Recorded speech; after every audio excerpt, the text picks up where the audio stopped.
How do we prepare for the uncertainty of a world after the current crisis, the current pandemic?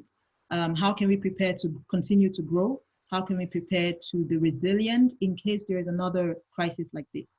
And yesterday we talked a little bit about how interconnected the world is. There were over 60 global risks that were identified during the World Economic Forum's conference just at the end of the January, just before the COVID-19 pandemic was announced.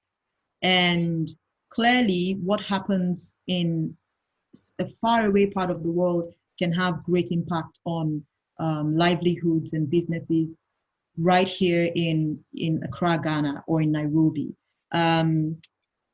It's a great advantage. The interconnectedness is a great advantage. We're able to share resources more, knowledge and labor is able to move across borders more. You're able to collaborate and become more innovative by learning and sharing ideas with colleagues and counterparts everywhere in the world. At the same time, it creates these new risks that we never anticipated.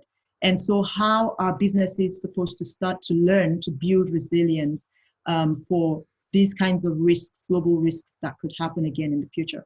So I welcome you all this morning. I'm going to be talking very little. I will introduce quickly. We have a panel of 5 excellent speakers. Our first panelist, Baaba Jackson, was the co-facilitator for yesterday's session. And Baaba Jackson is a partner at Rainbow Consult. Rainbow Consult is a consulting firm that's almost 20 years old. She's based in Accra. The consulting firm is in Accra as well. They have, about 5 employees and many associates and independent contractors that they work with. And Baaba Jackson will be talking to us this morning. She'll open our conversation with a very important topic to small businesses, and it's about procurement. So with regards to surviving this pandemic, we talk about how the economic crunch is already going to impact SMEs drastically because of what we see in the macroeconomic space. We see Sub-Saharan Africa's GDP progression on average dipping well down to about -6%, from a projection of about 3.6% at the beginning of the year. Now, the implications for all our countries is that the GDP growth projections for our countries has gone below what it was the year before and below what it has ever been in the last 50 years, which means governments would struggle to, keep giving banks the facilities that they need to also continue to make finance accessible to small businesses. The implication also would be there will be a cash crunch. Few consumers may not be able to afford the goods that they could before, so you will see demand shrinking. You might see demand changing. You might see consumer behaviors changing. The implication now is for small businesses to become smart about the cost of business, of running their business. And one area where small businesses tend to lose money is in procurement of raw materials, procurement of resources, consumables that you might need. And often small businesses don't have a procurement policy or a plan or a process that helps them keep track of these things. And so with Rainbow Consult, I'm going to hand over to Baaba. We'll use Baaba as a case study, as well as our other panelists who I will introduce as we go along. We use Baaba's experience at Rainbow Consult as a case study today to learn about the importance of smart procurement and how to do it in a small or flat organization, a small organization where you have a flat management system, how to do it in a way that's cost effective, but also adds value to the business. So I'll hand over to Baaba to talk to us about that for the next few minutes, and then I'll introduce our next panelist in a few minutes once Baaba is done. In the meantime, while Baaba is speaking and while all the panelists are speaking, you are invited to ask questions. So you'll find a Q&A icon right at the bottom of the screen. Please hit it and pop your question in there anytime as we go along. We will pause for questions after the third panelist has shared a different perspective with us. So today is really about practical aspects of managing a business, cutting costs, as one of our panelists would say, without cutting corners. That's very important. So I'll welcome Baaba to address us right now about procurements. Baaba, please hit unmute and feel free to go ahead. Thank you so much, Lola. It's a pleasure to be here on day 2. And I'll be talking to you about what we do at Rainbow Consult and how we ensure that we have smart procurement.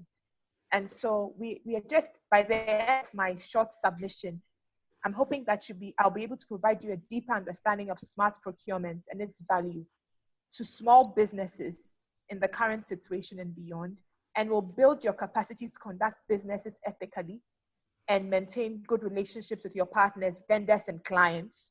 And then we should be able to enable your business to go through the pandemic without compliance hitches and smoothly transition back into operations in the post-COVID-19 world. Yes, thank you so much. Next slide, Lola. So why should we be talking about smart procurement? Smart procurement gives you in your business a 360 view of your entire vendor network and provides data-driven insights that enable you to make profitable business decisions. So in sum, it just helps you to make the best decision for your business, money-wise. And why is it essential? It minimizes waste. That's the first thing. You get your value for your money. There's no waste in your business. And in this time of COVID-19 and post-COVID-19, waste is something that we cannot afford to be having in our businesses. And we get the best value for money, and it reduces the risk of corruption or the risk of collusion.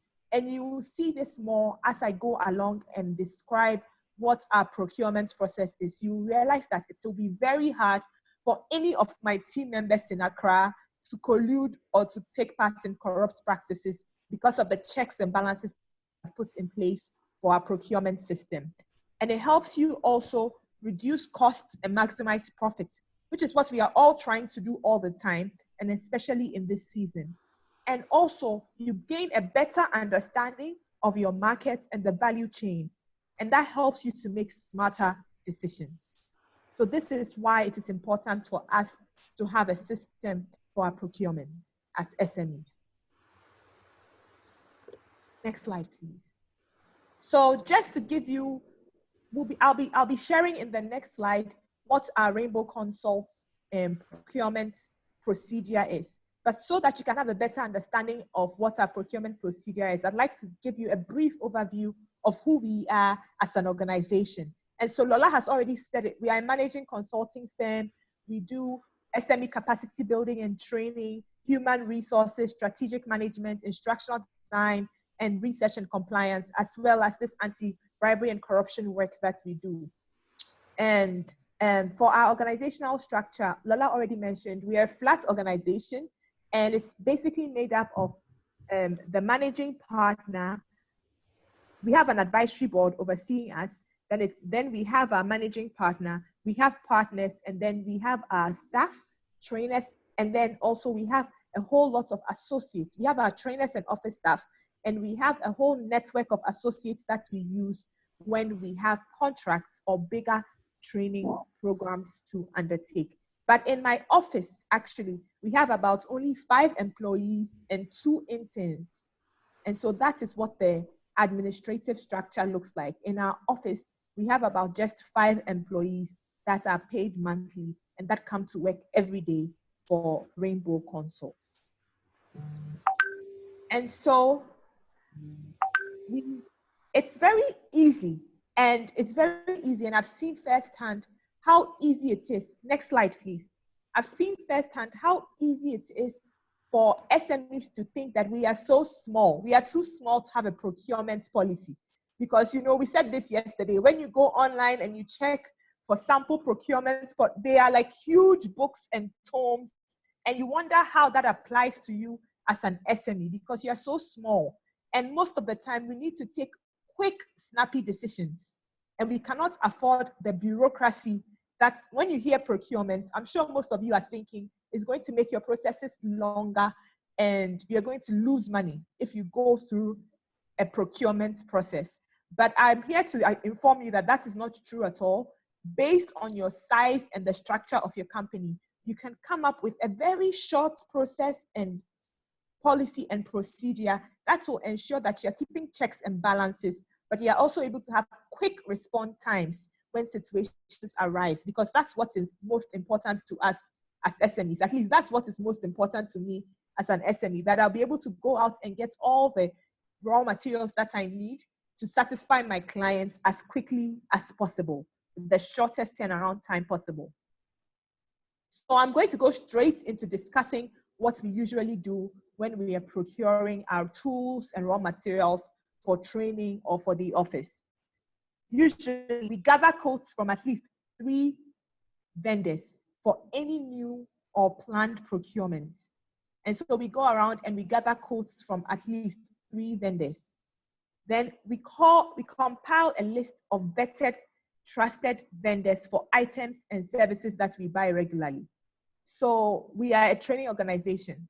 And so we buy a lot of our training tools and stationery very frequently. For that, we already have a trusted list of vendors, which comes about when, for every new procurement that we do, we go around and compile about 3 vendors and choose the best. So whenever there's a new procurement, and we out of the 3 vendors that have been compiled, we choose the best. They join our list of trusted vendors. And so you will see that we have a list of trusted vendors that we use. And for almost every regular purchase that we use, we know where to buy it from. Then our employees and team members act as checks and balances for one another during our procurement process. So when it is that we are calling for quotes, one person calls for the quotes, another person evaluates the quotes and chooses who the best vendor for that good or service or item is. And then that person is updated and added to our list of trusted vendors. Once that is done, another person on the team goes out to purchase, to make the purchase. Or if it sends the email or places the order, that's also another person in our team making the purchase. And then when the purchase is made, another team member is also in charge of inventory. So when it comes, we take inventory, and that's a separate person from the person who called, from the person who evaluated the quote, and from the person who made the purchase. A separate person takes inventory, and then another team member does the accounting after all these processes have happened. Finally, we have external auditors or accountants who come to audit our accounts periodically. And so that's the process that we go through. And then also there's a periodic, it's not like once you enter the list of our trusted vendors, there's no review. We have a periodic review of our trusted vendors list to ensure that the prices are being kept competitive. So every so often, we start the process all over again for all the things that we have procurements for. All over again, we start the process and we call for quotes, and then we also then start choosing our list of trusted vendors all over again. So it's always an iterated process. It's always happening. It's always happening. We are always keeping and we are always checking to make sure that the prices are competitive. And we are also always making sure that no one person performs more than one role in our procurement process. And this is what helps us to check against collusion and bribery and corruption. Because by the time we end up procuring maybe pens for the office, every single member of our office has been involved in one way or another in the procurement of the pen, and we all check each other's work. So it's very hard to collude when it's the whole office acting as checks and balances for one another. Now you may ask, how does this pan out in COVID-19 times? Next slide, please. And in these times, we've just come up with a list. It is imperative, even in these times, before I even come up with before we talk about the red flags, I'd like to reiterate that it's most important in this time to make sure that we are actually going through the procurement process in our businesses. We have to make sure that we tweak our procurement policies and have a COVID-19 procurement policy, but we have to make sure that checks and balances are still in place and that we go through the procurement procurement procedures in this time. And yesterday we talked about how in this time it is easier for our employees and team members to be involved in bribery and corruption. And we went into the reasons why it is easier for them to be involved in bribery and corruption. And so that kind of backs our point today about the importance of sticking to our procurement processes in these times. And as the crisis develops, it is important that we look at red flags, where our vendors and third parties are involved. So we are just going to go through a list of red flags to look at when you are looking at vendors and third parties during your procurement process. Here are some of the common red flags to look out for.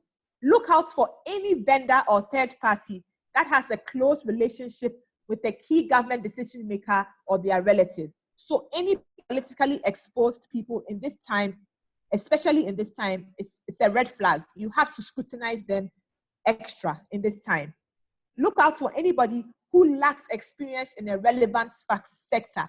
Anybody who lacks experience in a sector who comes offering you a quick fix or an idea or some sort of fantastic solution, please look out for them in this time.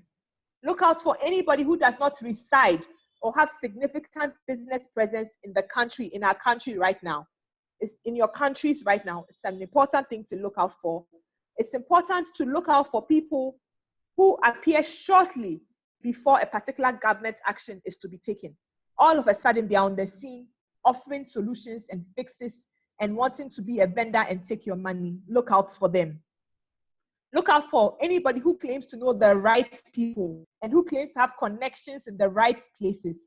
Maybe saying, if you buy from me, I know, well, not if you buy from me, but maybe in negotiations, letting it slip in negotiations for whether you're going to buy their good or service, that they know somebody who can help you access some of these COVID-19 relief funds, etc. That's a red flag that you have to look out for.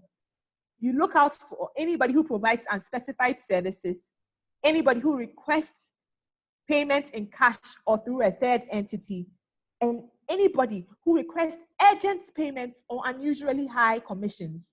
These are all red flags that we should be looking out for from our vendors, especially in these times. So that brings me to the end of my short submission on procurement in these times. And I hope that I've been able to get you thinking about your processes in your organizations and how you can make them better while remaining ethical in these times. So I'll hand over to Lola now.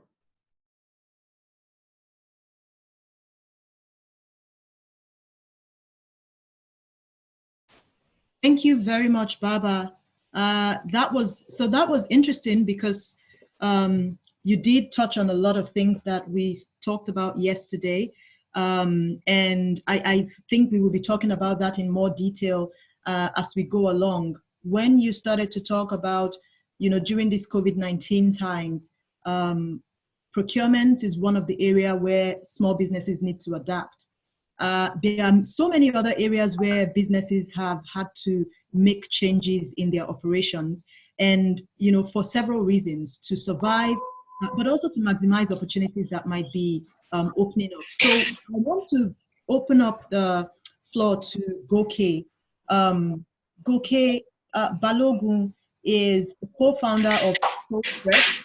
SoFresh is and Egwakhe, pardon me if I misrepresent this, but I patronized SoFresh, and so it was a good coincidence that we met working on this. SoFresh is a fresh food outlet that now has franchises across Nigeria, at least in Lagos and Abuja, I'm sure of. And they went from, they started out with 1 employee in 2010 and have grown to 150 employees as of 2020. SoFresh is 10 years old. They have a board that is 2 years old. And, thinking about the industries that have been the hardest hit during the COVID-19 crisis, considering the lockdown that's happened, the restrictions and movement, the food industry, hospitality, and events management industry have really been hard hit. And so I really would like to share with us, what his experience has been in adjusting and adapting to all of the changes that has happened in Nigeria, where So Fresh is based, to the COVID-19 crisis, and really how they've sort of found is some kind of stability through the uncertainties. So, Goke, please, if you don't mind, go ahead and tell us a little bit about how you responded in the early days and how you're adapting now. All right, good morning, everyone. Thank you, Lola, for that beautiful introduction. Needless to say, the COVID-19 situation caught all of us by surprise.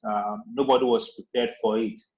And once we started to see the trend all over the world, globally, for us at So Fresh, we had a fairly quick response. So the first thing we did, sometime around mid-March, was to constitute and set up a business continuity committee, making up of 9 persons.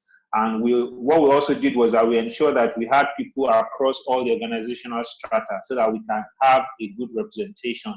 And we started to meet on what our response should be based on the different scenarios. So basically I did scenario planning to say, what's the worst that can happen if there's a lockdown, if a staff is infected, if someone is infected, what are we going to do? So we had different scenarios and we had the plans put in place. And so that was the first thing we did.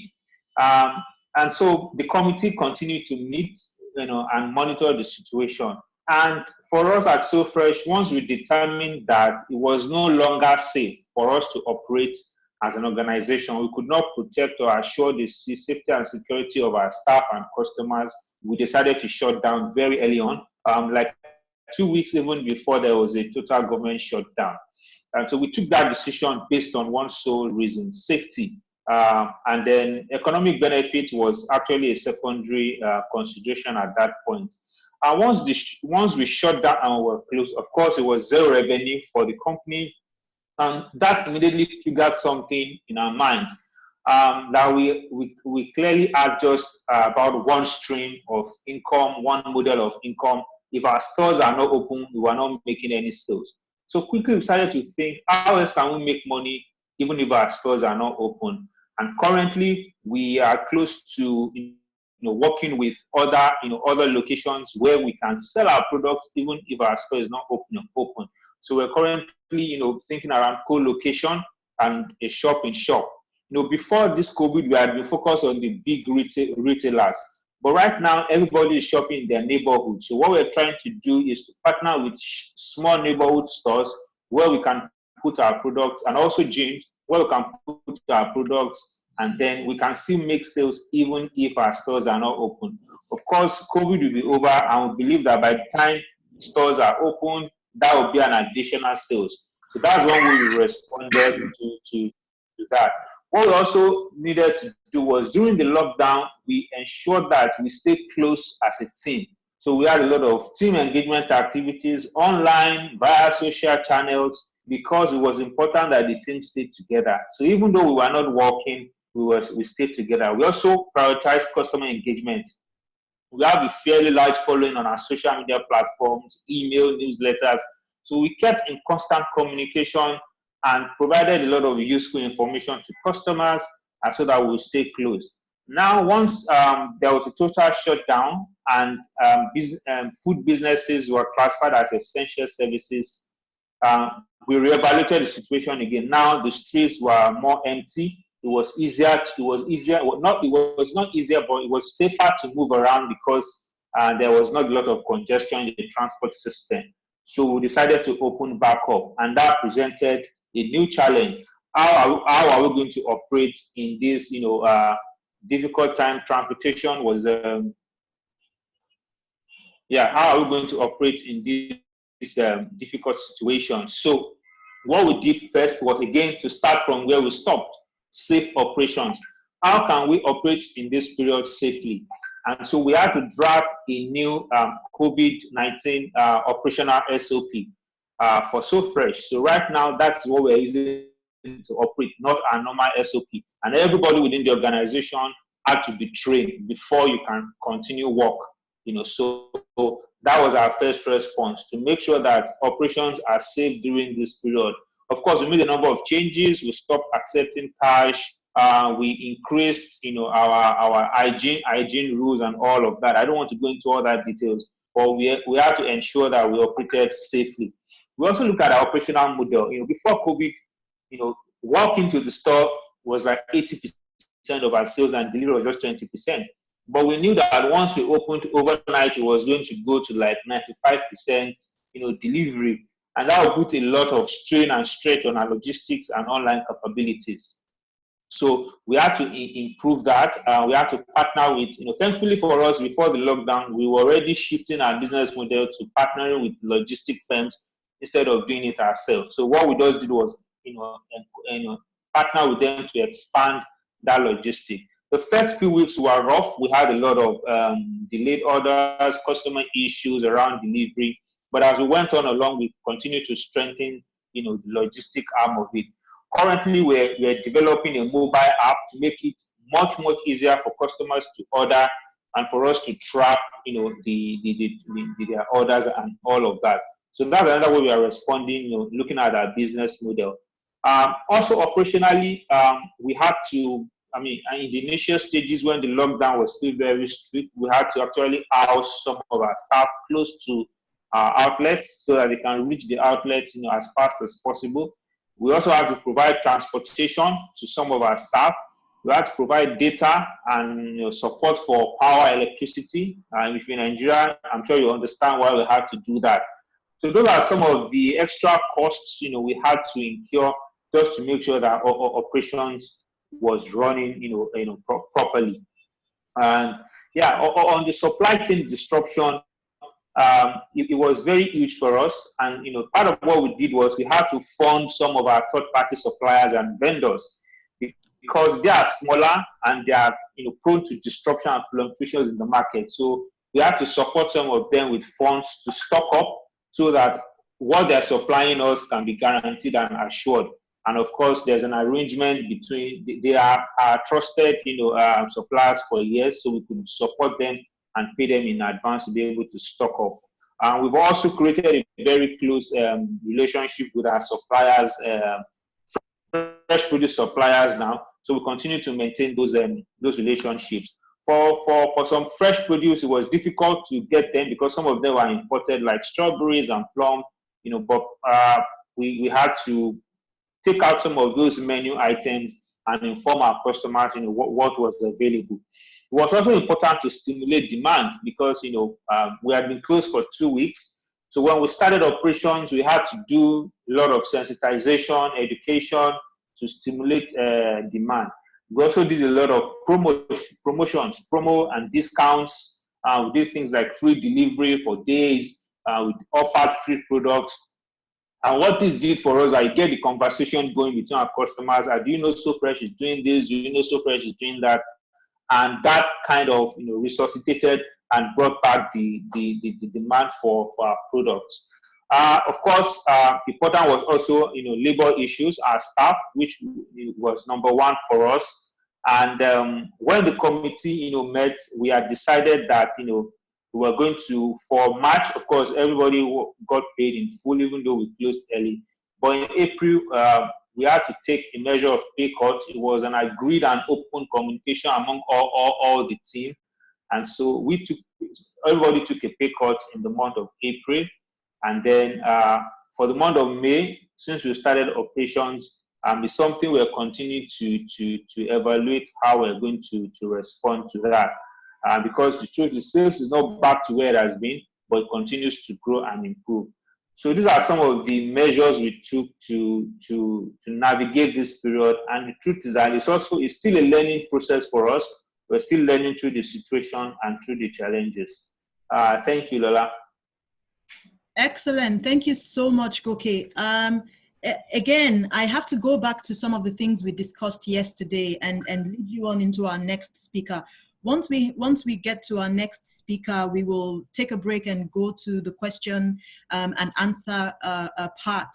But the first thing that I think struck me about what Goke was talking about, and this would take us to a lot of what we learned yesterday. So today is like practical examples of how this successful small and growing business is applying some of those lessons and the results that they're getting. First thing would be they thought about shutting down operations even before there was a lockdown, because topmost of their mind as the strategic management team was the health and welfare of employees.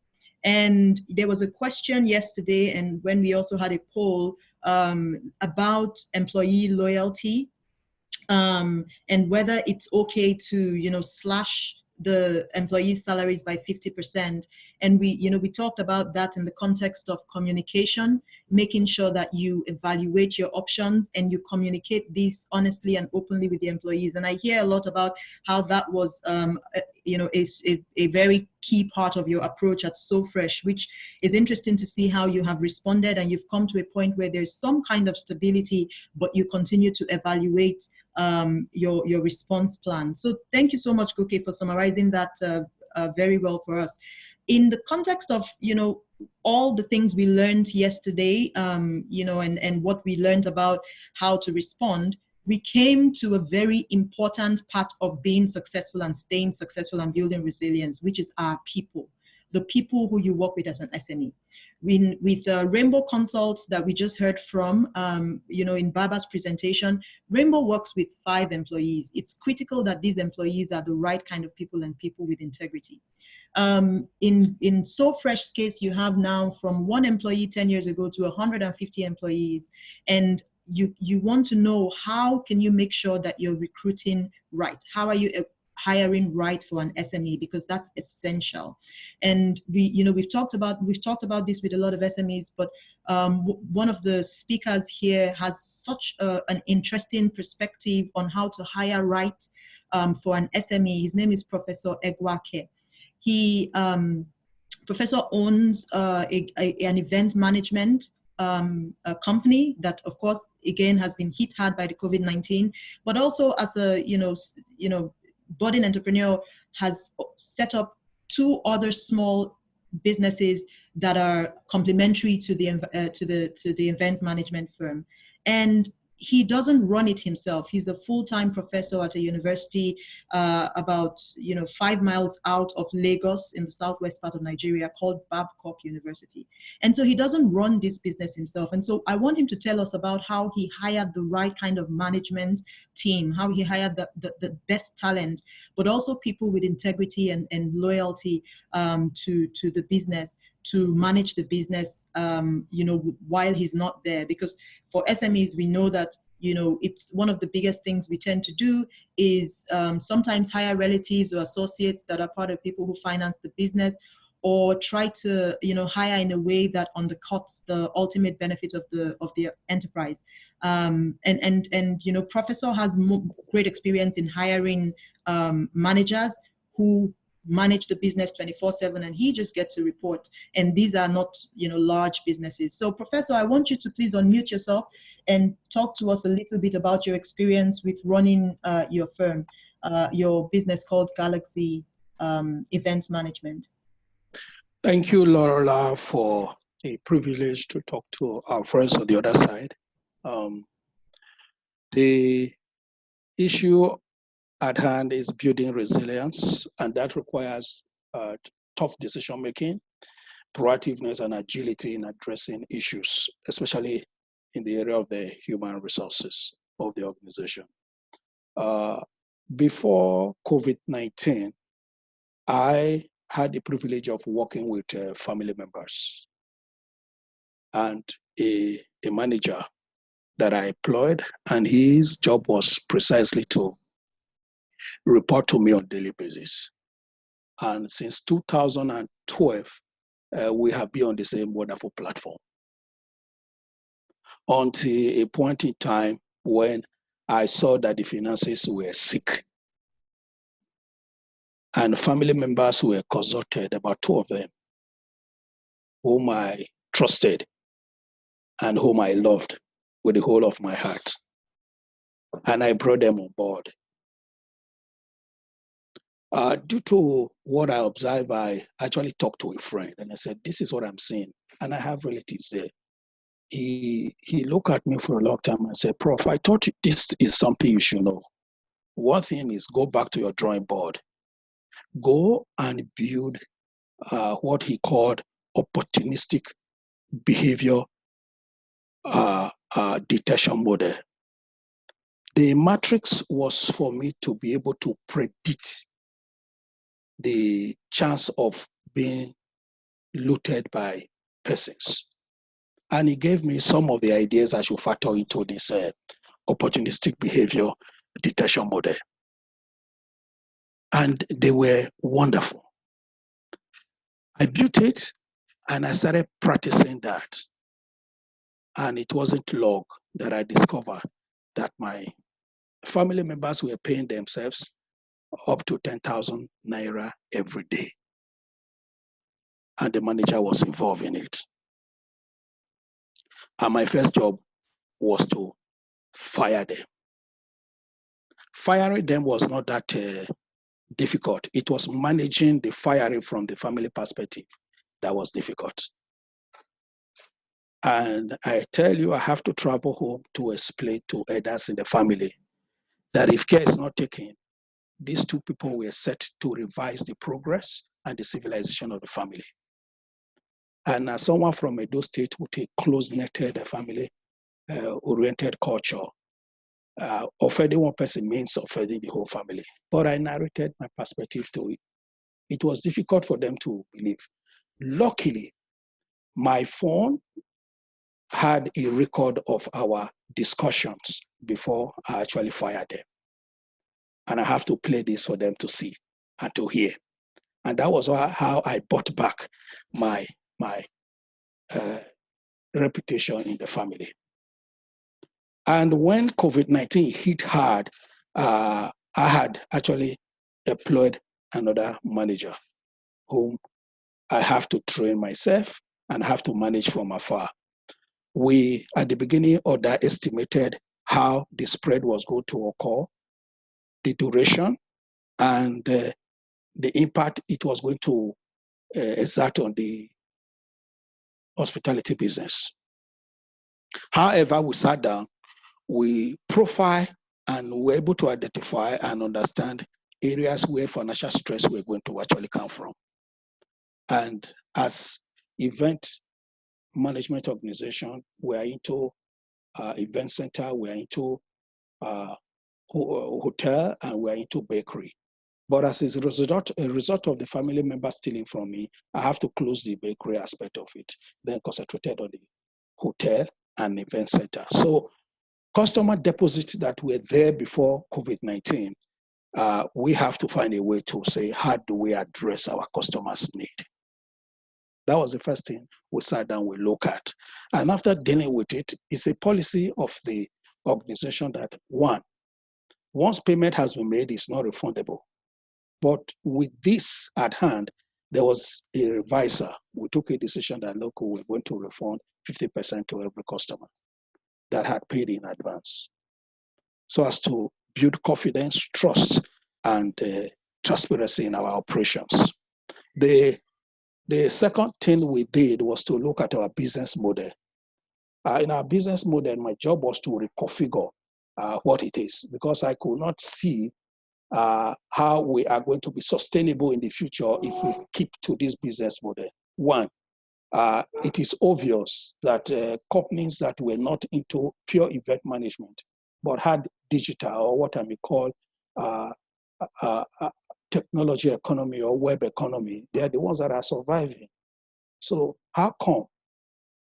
And if I insist on living in this current business model, I don't see a future in it. So we work on this, we redesign it, and the job was, look, there is a need to leverage on the digital ecosystem so that in the future, we will not suffer what we are currently suffering from.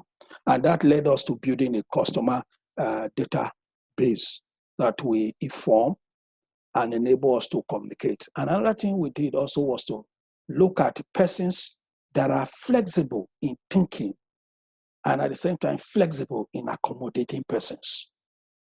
And these were persons that are working with us that we have identified over the years. The job was, look, this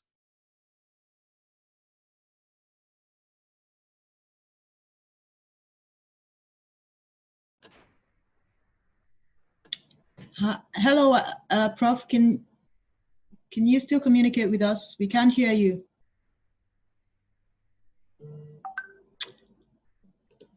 Okay, we may have lost Prof for a minute there, but I'm sure he'll come back. If you remember, Goke mentioned that if you had to provide power supply to staff. So, Prof, we lost you for a few minutes there when you were just wrapping up. Okay, so I said we have to deal with staff that were customer friendly in nature. They were the ones at the front desk. Those we felt were not friendly, more open, we have to put them inside for now. And at the same time, the issue of going back home every day, resuming at work, we change it. You come and you spend a week and you go back thereafter. We'll provide your lunch, we'll provide your accommodation, the cleaners, they do your laundry. Then we were able to tip them for the period because some of them are married persons and they have to leave their family members behind. And the IT session, what they were just busy doing was our customer database. They send out health messages on daily basis. They also send out prayers and motivational texts that this COVID-19 will be over. And I want to tell you that even as we live and still living with COVID-19, some of the customers, they stop by at times when the day is almost over.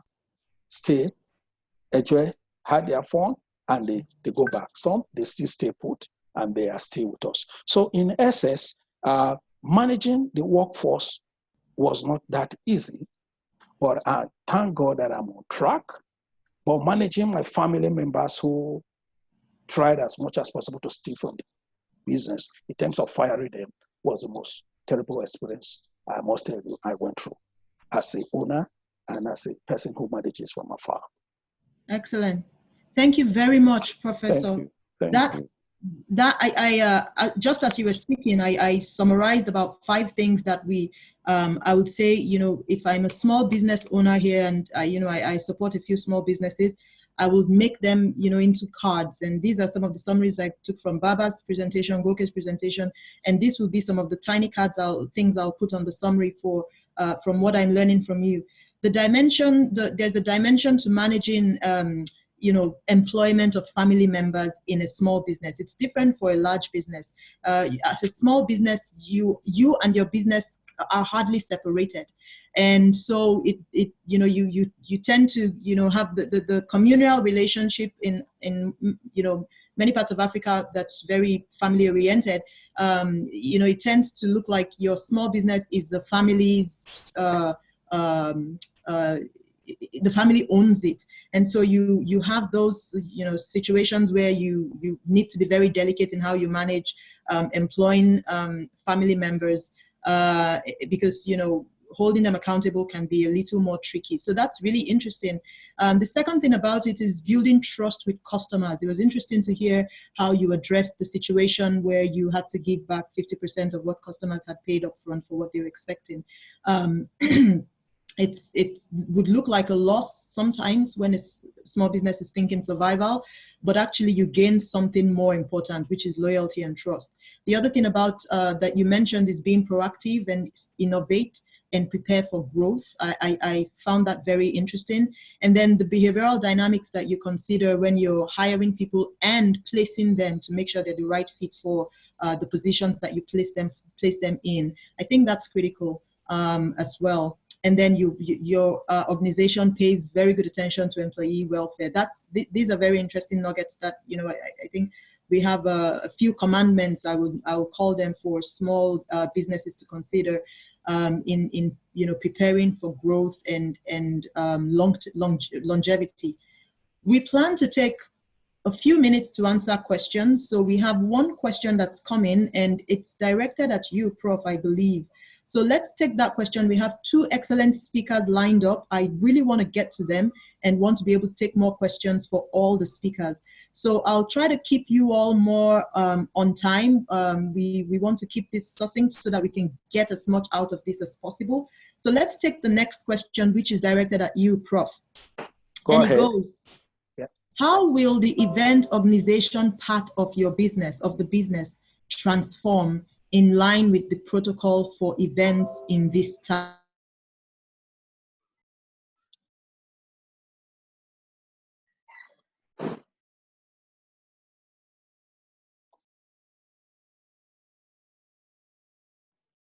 Hello? Hello?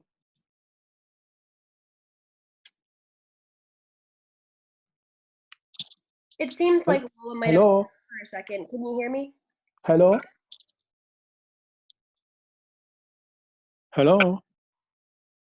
Hi, can you hear me? This is Laura now. Yes, I can hear you. This is Professor Egwakhe. Okay, great. I'll just read the question that Lola read out loud again while she reconnects. So the question said, how will the event organization part of the business transform in line with the protocol for events in this time? Okay. Events that are not occurring is a big challenge to every SMEs. And I also want to believe that with time, there will be a pure relaxing the lockdown. How do we manage our current situation is what I'm actually going to speak about. We are not hosting any event as at present. 2, we are refunding 50% to our client, but our future is bleak. And that is why I was telling you that we have gone into what I call business model reconfiguration. What is the essence of this business model reconfiguration? I want to bring in on board the aspect of camera, the aspect of broadcasting event online for persons, and at the same time, the aspect of sending out invitation card through electronic means, so that we reduce cost for our customer in the area of saying printing invitation cards. We reduce that. We also reduce the stress of managing security for every big event, which we now know that, look, we don't have to go that way and we can do this electronically. We also decided that, look, if in the future the current lockdown persists, how do we transit from the horse we have built into online delivering in terms of grocery? So these are the things that we are actually looking at, and that was why we decided to reconfigure our business. But we are not writing off the possibility that event management will die. No. From the inception, we decided that we were going to face and achieve every phase of our business expansion in such a way that every person and every member of the family will benefit from a skill they can contribute. That is why we move from event to hotel to bakery. But this we are reevaluating on a daily basis, and as we progress, our next job is to integrate what I call digital ecosystem into our operations. That is the way I see the future in the event management. Thank you.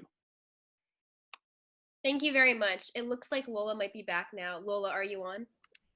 I'm back. I'm sorry, we had a power outage, but it takes a minute to come back on. I apologize. Do we have any more questions, please? Can you check, Laura, if we have any more questions? We don't currently. Okay, great, excellent. Well, thank you very much, Prof, for answering that question. Excuse me, Lola. Yes. I just got sent a question. Albert just sent me a question from Facebook. Okay, good. Oh, I'm sorry, Baaba, one second, sorry. I forgot to mention that we are live streaming this at the beginning. I forgot to mention we are live streaming this on several platforms.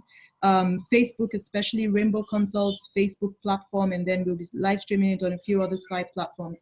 So we will be getting questions from those platforms. Pardon me, I didn't mention that to you all earlier. Please go ahead, Baaba. Yes, and so we have a question from Facebook for Goke that says, for the imported fruits, what measures have you taken to source locally? I'm aware of strawberries being widely available in Jos and retailers of same in Abuja. Are there plans to source locally? Also, any plans for backward integration? Would you like me to take it again? Yeah, no, I got it. So yes, we actually source a lot locally. For strawberries from Jos, it just has a 4-month season, and that's during the dry season. So right now, it's going up gradually. And so that's the challenge with strawberries from Jos. 85% of our fresh produce supply is locally, and the rest are fruits that do not currently grow in the country. And what we have also done, like a year and a half, 2 years before now, we've already done a lot of local supply. We used to bring in even cups, bottles, and all of that from outside the country. But now we've changed the model to local supply. So that has also greatly helped us this period, because more than 85 to 90% of our supply is locally. Excellent. Well, there's a pattern here that we're finding So Fresh is going to local sourcing and local supplying your local markets might be the most important thing to be able to do first before trying to reach a wider market than what would have been your base before. Interesting. Well, there's another question from Michael, and okay, I see your comment about another question. So why don't I go with your Goke? What's the question for you? Is there another question other than the one Baaba just read? Yeah, we just received a new question on the Q&A. So they said, thank you for sharing the So Fresh story. What is the key thing you will be doing as a business to ensure that you prosper in the post-COVID-19 quote-unquote normal? Yes, so for So Fresh, and I believe for any retail business, it is two things. One is technology. So we're trying to look at how we can improve on technology to run our business. And so we're expanding our online capacity to take orders, receive orders, and also do deliveries. It's a very hard thing to do around here in Nigeria and Lagos, especially, but it's something we need to solve, and we're solving for that.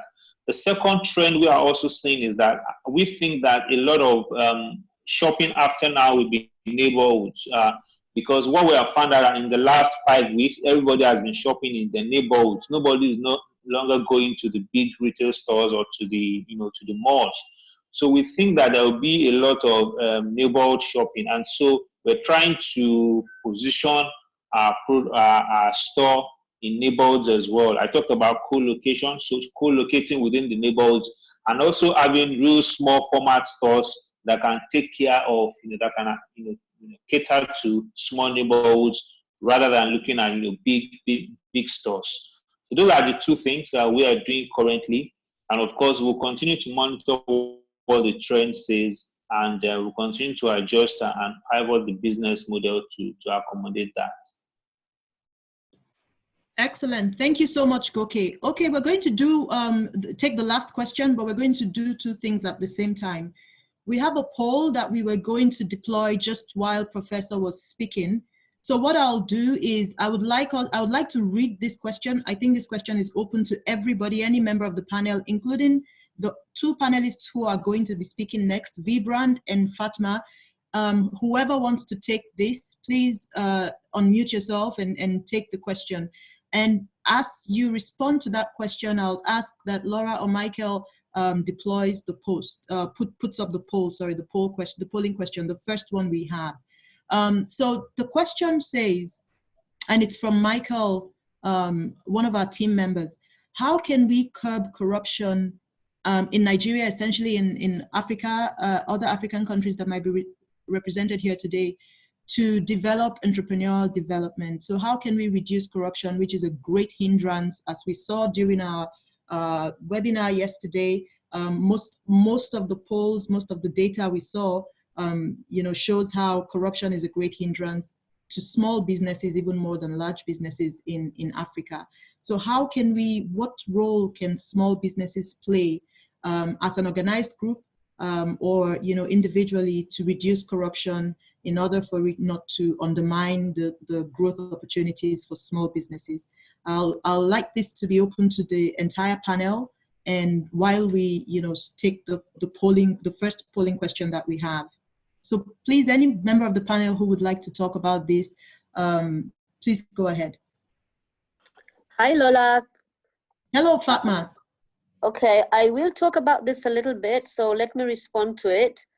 The first thing is actually looking at yourself before looking at others. See, because most of the time we talk about corruption and we talk about others, it's out there. So for me, it's about you first and looking at yourself and your business and saying, I will not engage in this. I will not do this. And then ensure that your business is also responding to being corrupt free. Once you have done that, you would find that there are also other people that are thinking like you. And then you want to band together with other organizations that are also ethical. And then by and large, you would find that the numbers keep on growing, and then you can start an advocacy group. So first, it's about you as a person, as a business owner. How ethical are you in your dealings? Thank you. Thank you so much, Fatma. Just as you were speaking, I remember, the conversations amongst anti-corruption and business integrity compliance professionals is often the fact that corruption really comes across to us as a victimless crime, because it just sounds like, we cut a little corner here or we cut a little corner there. It doesn't hurt anyone. But the unfortunate thing is we forget that in aggregate, it hurts everyone, including us, including our businesses. And so it's interesting to hear you talk about starting from within our businesses, starting from inside, because some of the things that, we might do, we might not consider it as, unethical. And this could be things like, not filing audited accounts because, the company's registrar would not, require that from you as a small business. These might be these little things here and there around business management. It could be things like not obtaining the proper license or the proper clearance from, say, the Food and Drug Administration, for instance, for certain products. Those kinds of things might not be considered as, unethical, but they are critical. And when a business, a small business, is looking to grow, if you have investors who are looking to invest in your business, those are the questions they will be asking. Do you have, in Nigeria, it's NAFDAC or the FDA in the US? Do you have all those licenses in place? Are you compliant with, your tax requirements, your industry regulation requirements? Are you compliant with all those things? And if we don't have them, investors will not want to touch you with a 10-foot pole. And that's just because, we don't sometimes think about those things as unethical or corrupt until they have consequences. So that's a good point. Okay, so we are just on the hour now. If the poll results are in, I will have a look at them. And okay, great, excellent. Have you reviewed or reconfigured your business model in light of COVID-19 realities? Fantastic. We have 73% of people saying yes, that they have, and 27% saying they haven't. Again, this is, it's good if you're in the category of people who have reconfigured your business model. The reality that we've heard from the other three speakers is that you're constantly reevaluating these things. You have a plan for March, and then you have another plan for April. Government policies change, you have another plan for the next month. So it's good that you're here, because you can rub minds with your colleagues and counterparts in different countries about how they're doing this. If you haven't at all, excellent. Please put questions in the Q&A box so that we can give you some insight on how to do this. So we'll put a pause on questions now that we are just on the hour, and invite our next speaker so that we can come back to questions after our next two speakers have introduced, talk to us about the topics that are very pertinent that we have lined up. Now, one of the things that small businesses have to do, and again, you will see this is a training firm, collective value creation, based in Johannesburg. Wybrand Ganzevoort is the managing partner of the firm, and they have a board of directors. They've been in business for, I think, more than 5 years, or coming up on 5 years. Wybrand, please correct me. And they've been very successful about organically growing and building a client base, servicing small businesses to servicing large businesses, and competing with even more established consulting firms than themselves in South Africa, which is a very challenging market to be a consulting firm in. And Wybrand can tell you more about that. But as you will see, with these numbers, with consulting firms, they work with a lot of associates. They work with a lot of part-time staff, independent contractors, and experts. And one of the risks, all participants, if you don't mind, thank you very much. One of the risks to firms like this, and really to all small businesses, is the risk of abuse of conflict of interest agreements with the enterprise. The risk that essentially your associates can, quote unquote, steal your business or steal your business idea or misappropriate your intellectual property.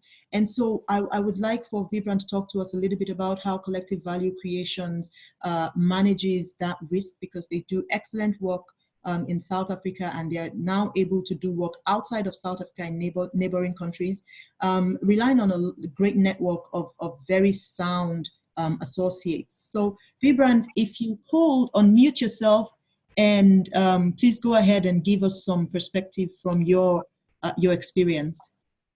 Hello, Lola. I hope you can hear me.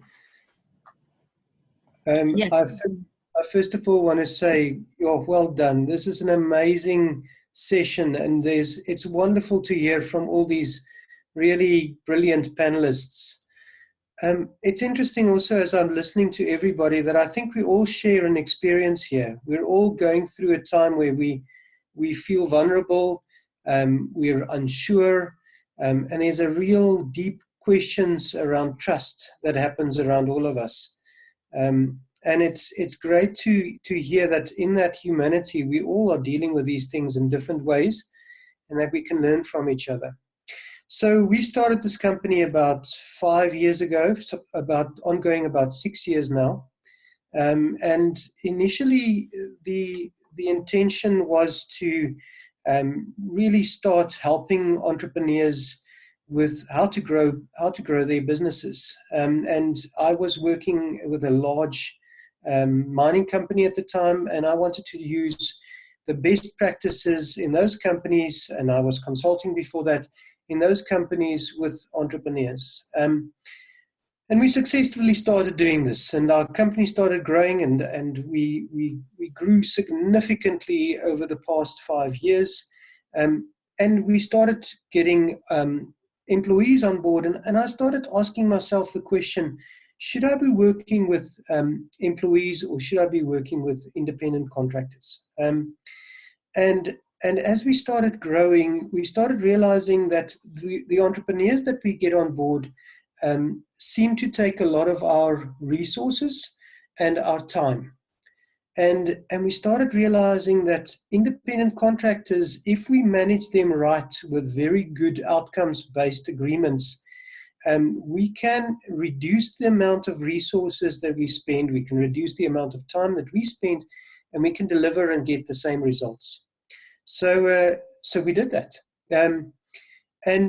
And then some time ago, we experienced one or two issues, specifically around some of the intellectual property in our company, and also soliciting clients. And we started having to ask ourselves what went wrong, what could we do better, and what do we need to do about that. And this is now our learning afterwards, going through that process. I think the one big thing that we learned is make sure you have the right policies in place. So make sure that your contracts are sound, and get yourself somebody, an expert, to actually go through that and give yourself some real understanding of, are you protected? So that's the first kind of big lesson that I learned. Secondly, all of those contracts mean nothing if you don't actually follow up in terms of communicating and having leadership. And to put a contract out there, even if you were to communicate a contract by sending it via email or some form of electronic means to everybody in the company, it just means absolutely nothing. What you really need to do is you need to unpack that contract and you need to explain it. And don't deal with things like corruption, conflict of interest, IP. Don't deal with it glibly. So don't just glance over it, and don't get into the mindset of thinking it will never happen. I think by now we understand that as SMEs, you are going to deal with it. The question is not that you're going to deal with it. The question is, when are you going to deal with it? And I think when the time comes for you to deal with it, make sure that you've got the tools in place, the policies, the contracts in place with it, to deal with it effectively. That all said, make sure that you stay close in terms of your relationships and that you actually, that the employees in your organization clearly understand what is meant with conflict of interest, what is meant with intellectual property, so that everybody understands what that means in the organization. We've been relatively effective, or not relatively, we've been very effective in using independent contractors. And for the most part, we've done really well in it. And I think what I've started realizing is during this time, a lot of entrepreneurs suddenly are also reevaluating their business model. And one of the key questions is, what is your resource-based business model, part of your business model looks like? What does your cost structure look like? And should you make changes to that cost structure? And we've heard from businesses today that they have. They've changed their cost structure to, in some cases, reduce their current payment to employees with 50%, in some cases 25%. In some cases, we've seen furloughs happening. And I think one of the great lessons during this time that I've seen from most entrepreneurs is that customers are more patient. Given the time of Corona and given that everything that is taking place now, customers are actually saying, look, we're okay with a little bit of issues coming from our suppliers. We're understandable given the situation that everybody is in. So allow yourself time during this time as an entrepreneur to be able to make some mistakes and learn from those mistakes. Because it is a wonderful time for you to actually go about innovating. And with innovation, we all know, with innovation comes failure and mistakes. So don't take the next 6 months off and try and say to yourself, oh, I'll catch up later. Try and innovate. Try and see what you can do that is different. And so let me talk about some innovations that we've seen. We see a lot of our entrepreneurs, sadly enough, they're not necessarily innovating inside of their business model. They're changing completely in terms of their business model. And in some cases, that is possible. If you're running a construction company and you're in lockdown at the moment, and you can't do anything during that time, you might need to say to yourself, look, I need to completely change during the next time, otherwise I won't survive. And we've seen changes there in company doing 3D masks, companies doing changes in testing equipment for the coronavirus. Putting masks out there, helping with certain social distancing, printing techniques and manufacturing techniques that is specifically focused around this exact time. But then we see other businesses out there that is actually changing and reinventing their current business model. There's a company out there called the Date Factory here in South Africa, and they've moved to digital dates. So now if you and your partner wants to go on a date, you can go and download a digital date and you can go on that date night.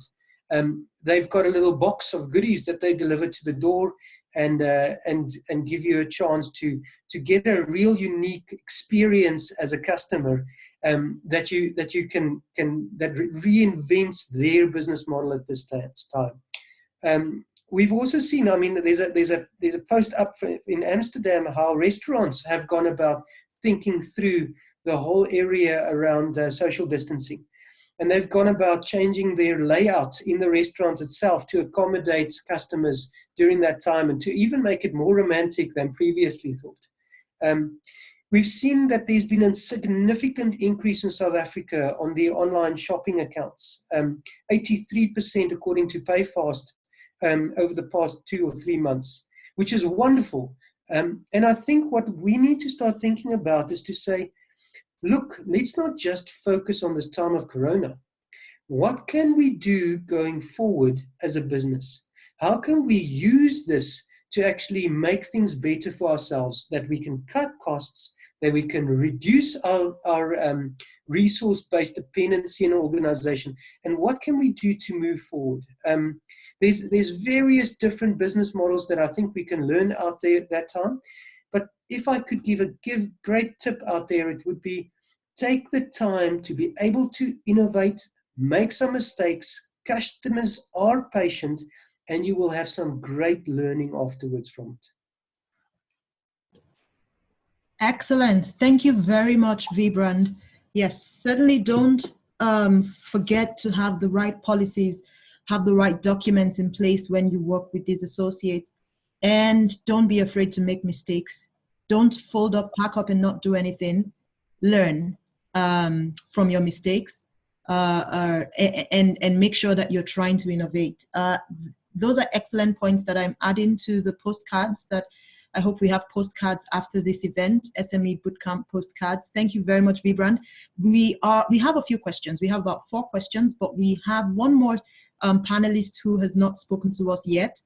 And we have a poll also. So I will invite Fatma to talk to us about what is at the core of all of the conversations we've been having today.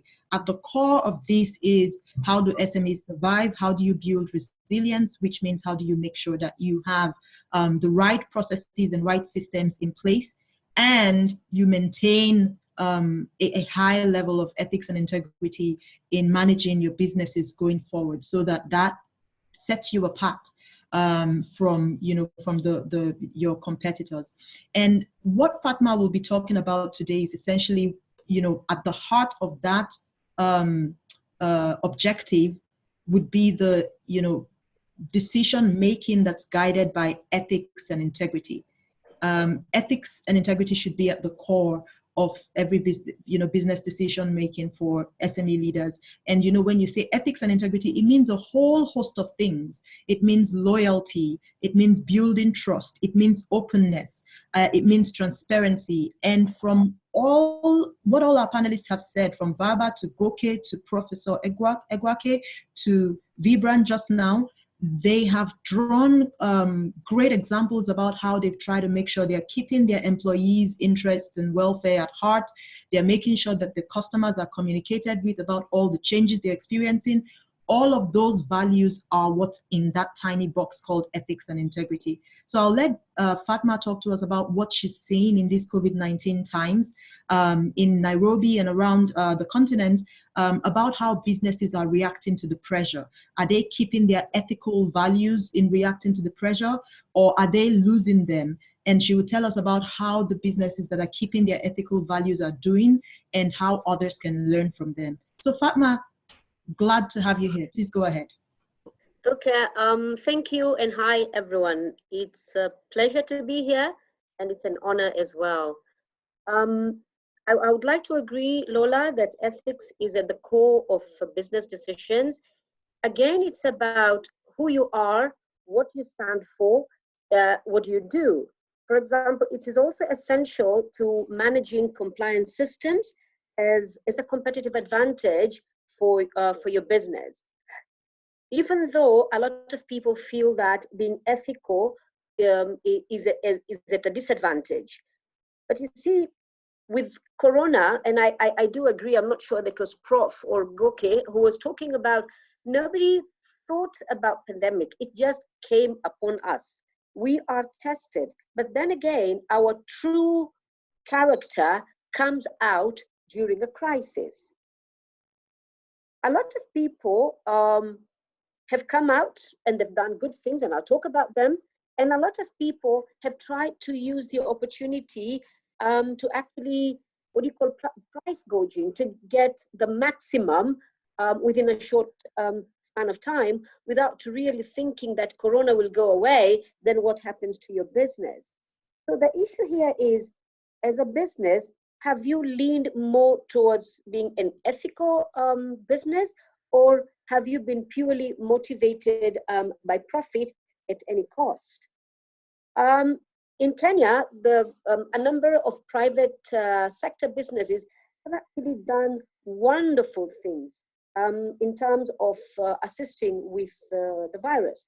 For example, we have people like Safaricom who have not only contributed money, but what they've done is that they've removed costs so that people can transact more and have a cashless society. And it removes the need to go out and pay because some areas we are in a curfew environment. They've also they have given all the health workers, the people who are on the front line dealing with the pandemic, they have free airtime as well as bundles so that they are they're able to communicate quickly. They have also increased amounts, because normally there was a cutoff. You cannot increase the amount in terms of how much money you can transact. We also have seen people like Devki Steel, people like Bidco, and then I liked, for example, Equity. Equity in Kenya, the group CEO has actually given a personal, not just from the company, but a personal contribution of 300 million. And why did he do this? When he was asked, and he said he heard that we did not have enough PPEs because the government has been trying, and it's a big load to the government all of a sudden to buy all these things. So as the government is grappling to try and make sure that the personal protective equipment is with everyone, Equity says, hey, I can come in. And in collaboration with the university, in collaboration with the Ministry of Health, he has put in his own personal money in order to make sure that everybody who's on the front line actually has PPE. So the question here, I would say, why do you think all these companies, and by the way, we also have the SMEs, there are too many. For example, we have a client in Machakos who decided she used to run a restaurant, and since people could not come now, the restaurant, instead of her restaurant being closed, she continued making food, but giving it to the police and giving it to the people that are on the front line as far as Corona is concerned. So we've seen big companies giving, we've seen small companies giving.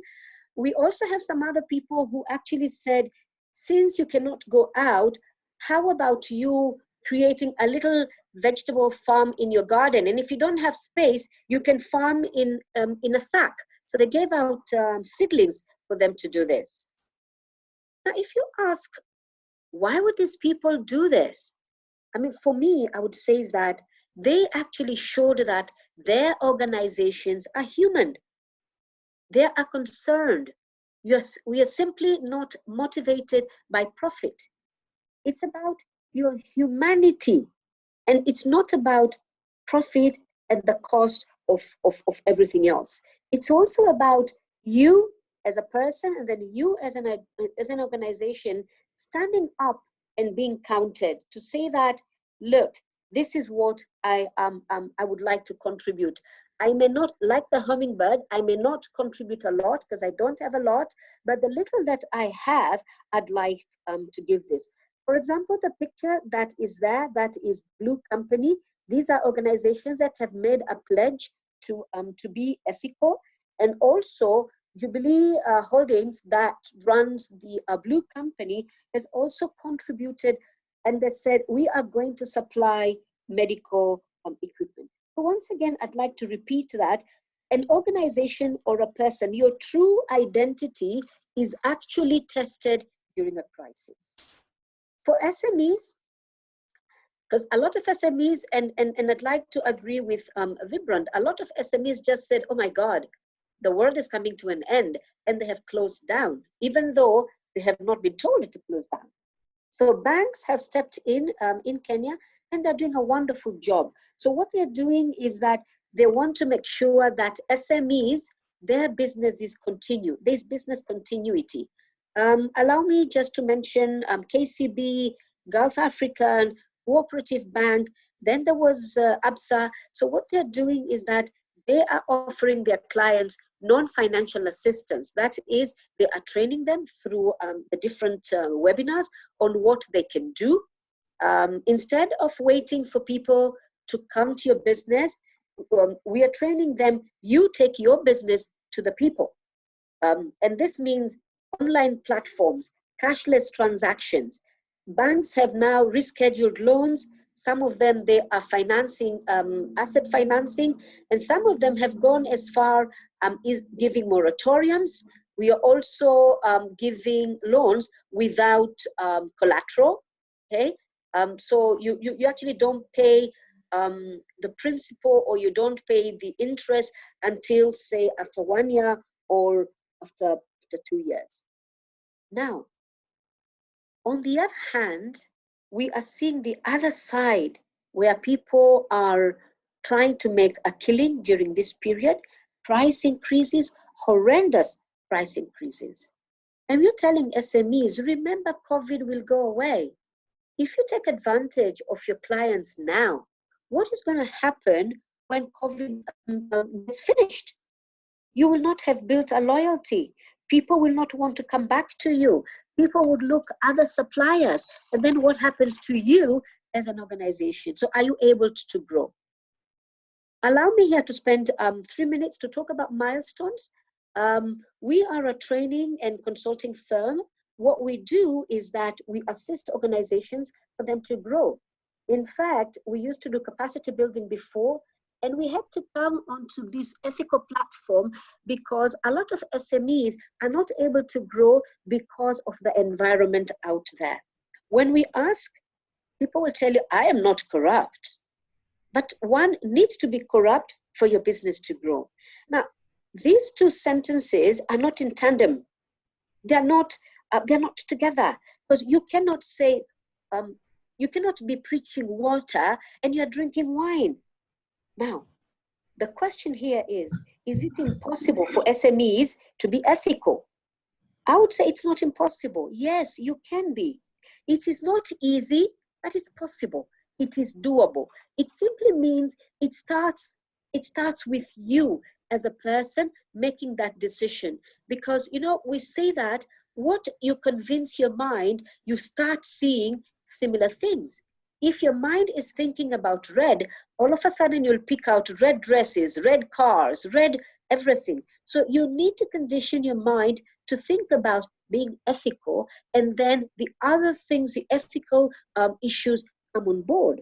Now, we assist organizations, training, coaching, and mentoring. And I can assure you, one of the biggest things that hinder SME growth is actually this business of taking shortcuts and unethical behaviors. Now, SMEs, I'd like to tell SMEs, compliance is not a myth.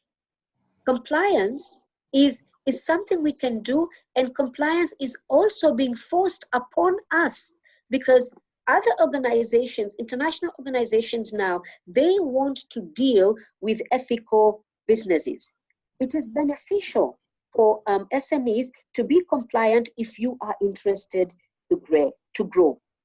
Now, what are the things? Why do SMEs offer bribes? Sometimes I find it's a question of information. No, we are quick to offer bribes. Simply, at times, we really don't know what the regulations out there are. And those regulations, you may want to know, what is it that I need? What licenses must I have? What regulations must I abide with? Because at least in Nairobi, when they know you don't know, they will keep on coming to you. And the funny thing is, sometimes some of these guys who come and really mess you and ask you for money, even tell each other, if you're broke today, go to these organizations.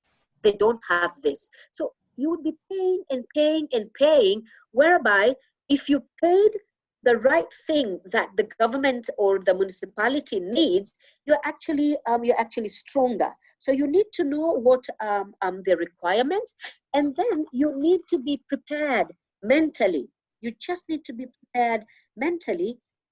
You will lose friends, you will lose business, because people get scared when you're ethical. Sometimes I get people that say, don't talk about this in front of Fatma.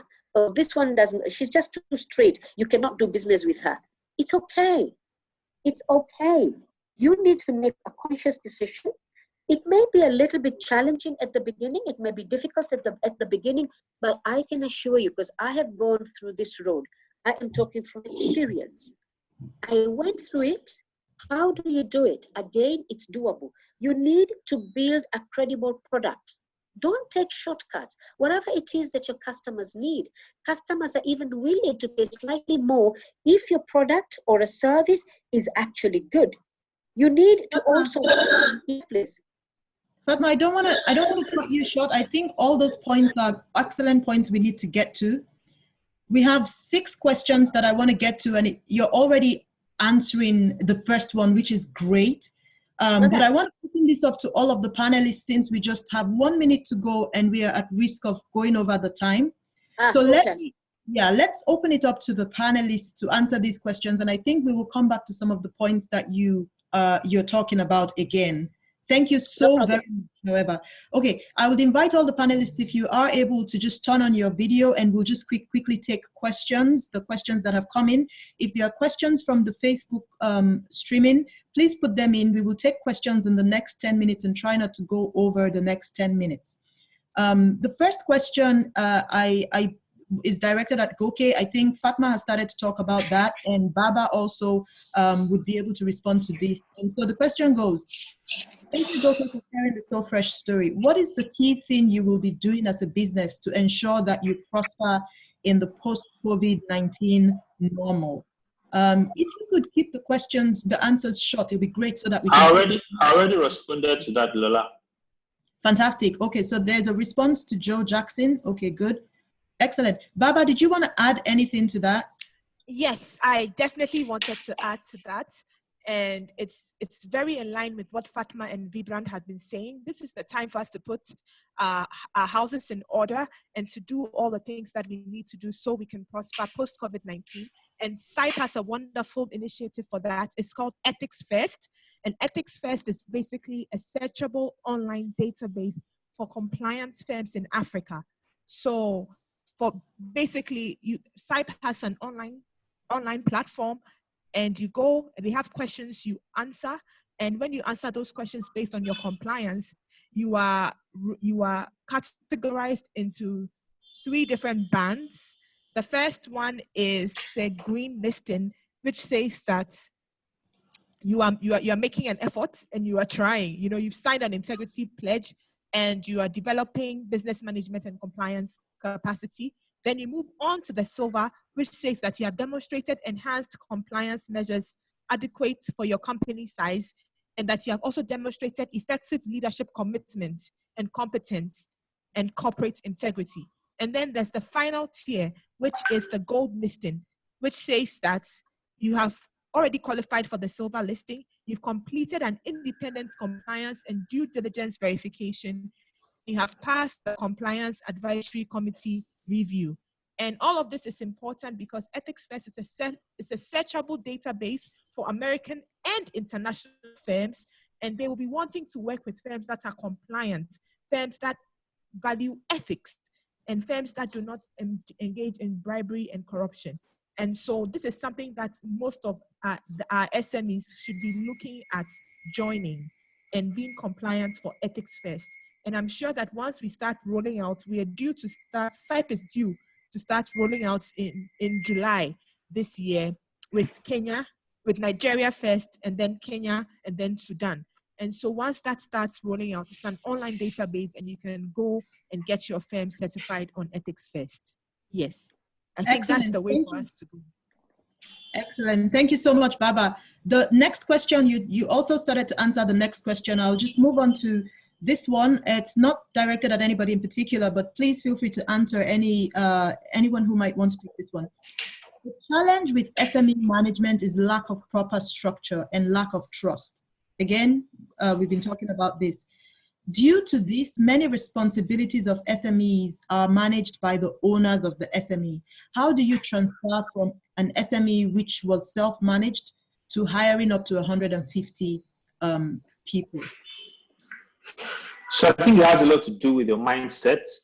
So as an entrepreneur, you have to realize that if you have a big dream, you cannot do it alone. There is much more than you can achieve. So the first thing is to change your mindset.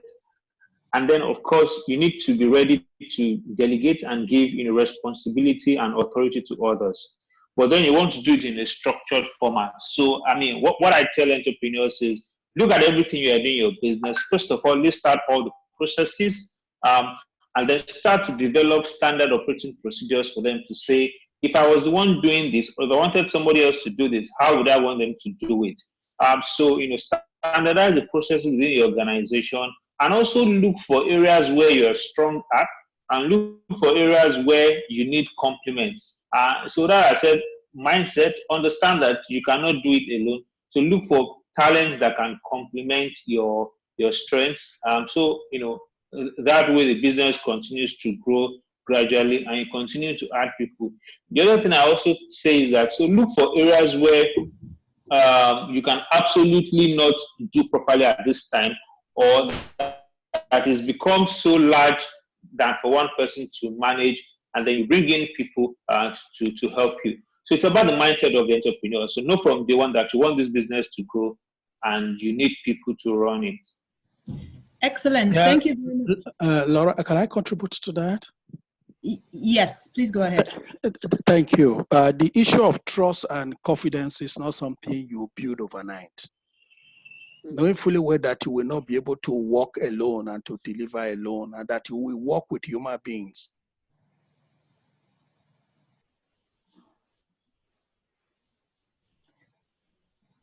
Okay, we've lost Prof for a brief second there. I think he'll come back shortly.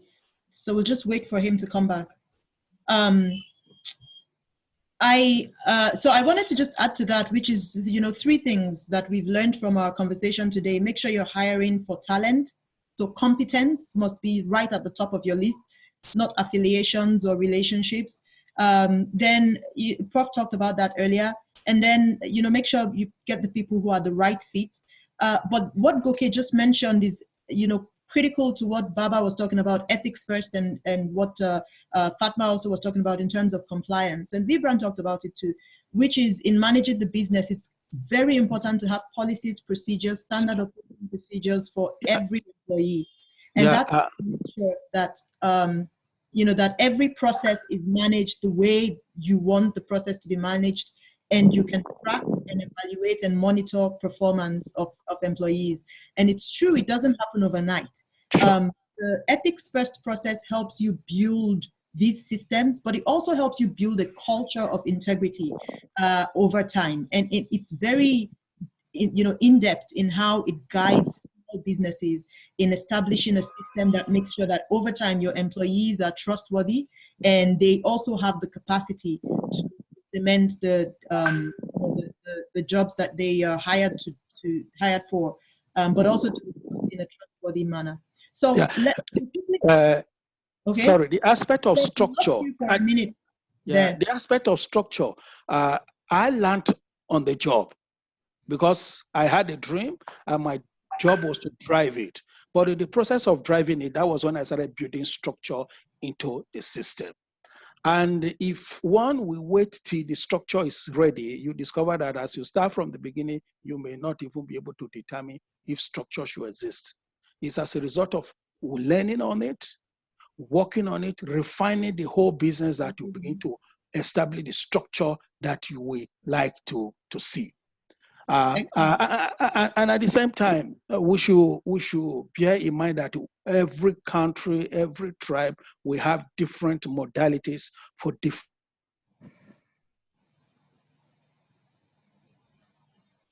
Okay. All right, so we'll take the next question. When we get Prof back, he can continue with that line of thought, which I think I can anticipate what he was going to talk about. Prof, we lost you for a minute, but we'll take the next question and perhaps we can come back with that line of thought before we wrap up. How can one draft and implement a business continuity plan to survive in this pandemic? Okay, if anyone has not taken that, I would suggest that you could reach out to one of our partners if you're in one of the countries where we have partners in. If you attended yesterday's event, you will receive a very detailed pack with contacts to all our partners in the countries where we work. And all our partners can help you develop policies, procedures, and plans to help you strengthen your business management systems. And they can help you work on a business continuity plan. So just for the person who asked that question, just remember that's a resource that you can take advantage of. So would anyone like to respond to that briefly before we go to the last question?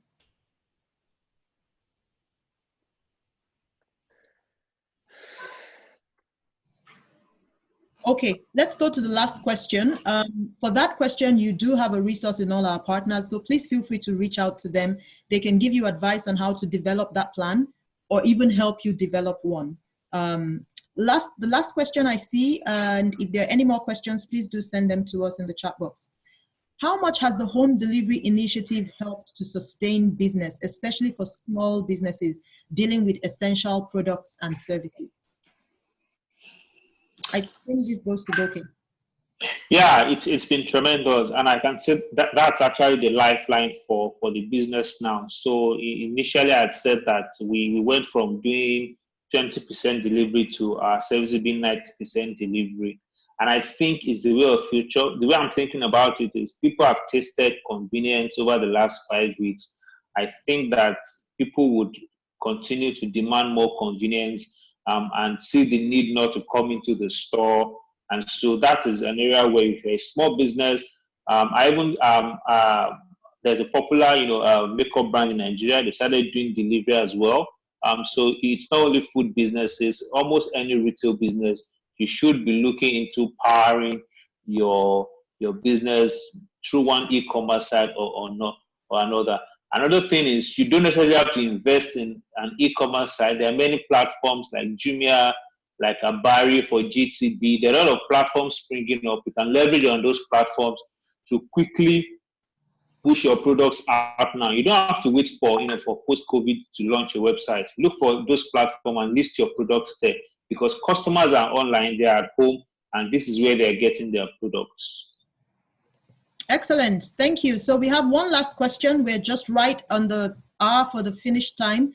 And it says, what advice do you have for small businesses which may want to rely on microfinance banks for their business finance in the immediate post-COVID era? And I have an advice which would really be about strengthening your business management systems and your pre-qualification requirements, which essentially boils down to governance, controls, and compliance. But I'll throw this out to the panelists. Does anybody want to give some advice about that?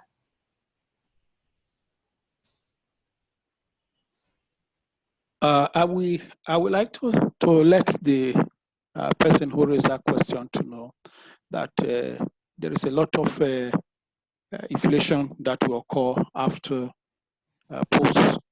that is post-COVID-19. There will be inflation, and going to the bank somehow without understanding the future will be risky. So if the SME has the capacity to manage vulnerability and shocks that will come as a result of macroeconomics issues, he should. But personally, I will not go to any microfinance bank to take money and invest at this time until, if possible, 2021. Thank you, Prof. I think that buttresses one of the things we talked about yesterday, which is the uncertainties in the times ahead.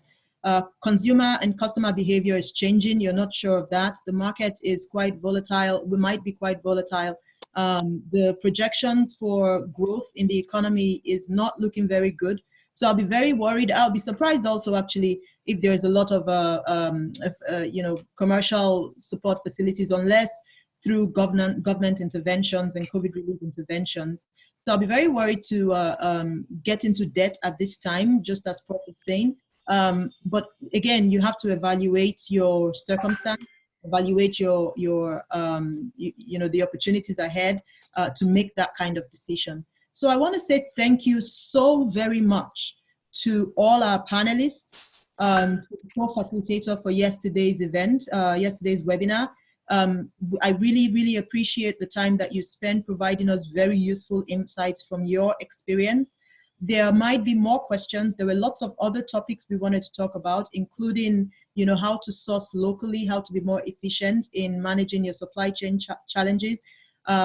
Fortunately, you know, we touched on that a little bit. The value of having a board for a small business, we wanted to talk about that. If you know, time permits, in the future, we might have an event like this and talk about issues that we didn't touch on.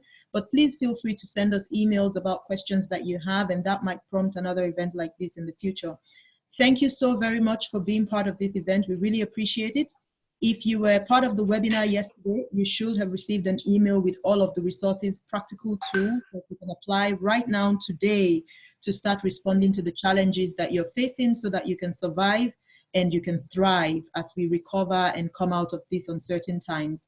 So again, to everyone, to Fatma, Baaba, Goke, Professor, and Wybrand, thank you so much for sharing these great insights with us.